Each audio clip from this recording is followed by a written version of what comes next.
Good morning. Happy Thanksgiving. Today's the day. Today's the day we get to pick out, right? It's a day that we get to eat. We get to gather with family. We get to eat. We get to play some games. We get to eat and laugh and then eat and then maybe watch a little football. And if you have a little bit of time at the end of the day, get a snack and eat some more. Well, I know, I heard a comedian say, we've built a whole holiday just around overeating. And, oh well. But along the way today, let's just make sure that we are throwing in a little bit of gratitude. Now today, since it's a holiday, it's a national holiday, so it's a rule. Instead of doing a top 5 list, I'm going to give you a top 10 list. And this is for everybody out there cooking. You're getting the turkey in there, you're getting it ready. And I want to give you top 10 silver linings to if you burn the bird. In there a little too long and becomes a charcoal mess. 10 silver linings, okay? Ready. 10, salmonella won't be a concern. 9, no one's going to overeat. 8, everyone will think it's just Cajun blackened and you're safe. 7, uninvited guests, they're going to think twice next year. Number 6, silver linings if you burnt the bird. The smoke alarm, it was due a test. Number 5, carving the bird will provide a good cardiovascular workout. Number 5, that was number 5. Number 4, after dinner, the guys can always take the bird out back and play football. Number 3, silver linings. The less turkey Uncle George eats, the less likely he's going to walk around with his pants unbuttoned. And now everybody's going to think about burning the bird, right? Number 2, silver linings, is you're going to get to the dessert quicker. My wife's making me a cherry pie. God is so good. The number one silver lining to burning the bird is you're not going to have to face 3 weeks of eating turkey sandwiches. And so for those of you that want the 3 weeks, I'm sorry, please forgive me, but it's good news for most of us. All right. Sorry about that. Let's get into it today. We're going to continue cultivating a lifestyle of thanksgiving. And I want to take a look at an account given in 1 Samuel of the Old Covenant, chapter 1. And I'm going to do some reading here, a little bit in the New Living Translation, a little bit in the King James Version, because I want to just kind of read it nicely. But it's about a lady named Hannah. Now, Hannah was a lady, and again, back in that Old Testament, your children gave you value, and it just is a fact. It's not something Pastor Pat's necessarily preaching, except I love my kids and watching my kids succeed, is good. But for a woman, they weren't considered, as like a man. And again, this is not an argument, all right? Just telling you how it was. And so what their value was is producing children, and Hannah couldn't have children. And so that's where we're left off. And she's wondered one, and it's bothered her. It's something that she lacked. All right. Number 7. All right, number 7. It's top 10 list. No. 1 Samuel chapter 1, verse 7. Year after year at the same time, Peninnah would taunt Hannah as they went to the tabernacle. Each time Hannah would be reduced to tears and would not even eat. Why are you crying, Hannah? Oh, this is Elkanah, her husband. Why are you crying, Hannah? Why aren't you eating? Why are you downhearted just because you have no children? You have me. And every husband would know that's not the statement you need to make. You have me. Is that not better than 10 sons? So now what we're seeing here is that Hannah wanted a baby. She couldn't conceive. She felt like her life didn't have any value because she didn't have this thing. When she prayed, she fasted, she sought God, everything she could think of, and she still had no child.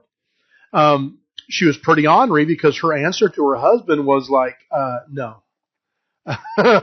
You are not enough to me. And so she was kind of ornery with the whole thing. She was bitter about the whole thing.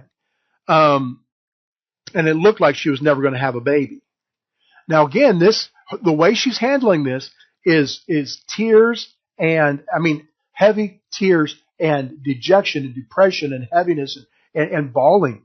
You want to know how hard she's how bad she's acting, in verse 10, it says, Hannah was in deep anguish, crying bitterly as she prayed to the Lord. And she made a vow, O Lord of heaven's army, if you will look upon my sorrow and answer my prayer and give me a son, and I will give him back to you. He'll be yours for his entire life, and his son will be dedicated to you, Lord. His hair will never be cut. And as she was praying and she was acting up and she was so, and I'm not making fun of her. This is literally what it's describing. And she's, oh my God, just acting up. And as she was praying, verse 12, Eli, the high priest, watched her, seeing her lips move but heard no sound. And he thought she had been drinking. He thought she was drunk. So that tells you exactly how she was drinking. She was a sad drunk. And he said, must you come here drunk? Throw away your wine, woman. Always a good idea. Good point. So she's acting up so much through her sorrow that he thinks she's drunk. Verse 15, this is what she views what she's doing. And Hannah answered, verse 15, and Hannah answered and said, no, my Lord, I am a woman of sorrowful spirit.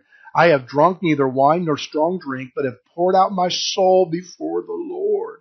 Count not mine handmaiden for a daughter of Belial, for out of the abundance, do you think this is wrong? Was it the abundance of thanksgiving she's come to him? It's out of the abundance of my complaint and grief have I spoken thereto.